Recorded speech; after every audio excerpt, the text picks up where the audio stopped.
Ya. Ada soalan raya nak tanya ni. Boleh? 2026 ni apa benda yang paling excited? Tahun lepas aku single, tahun ni aku dah berpunya. So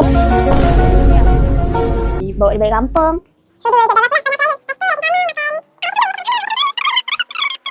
Kampung dia. Banyak sangat kan aktiviti raya dia ni. Dah ready belum?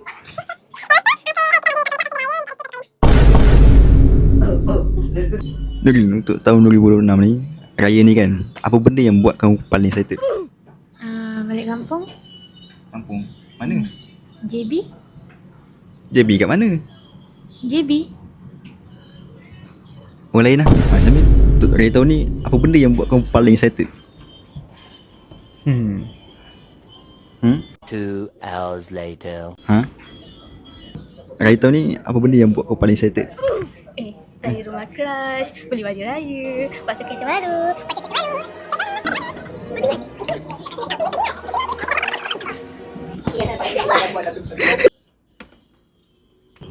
Ana, untuk raya 2026 ni, apa benda yang buat kamu paling excited?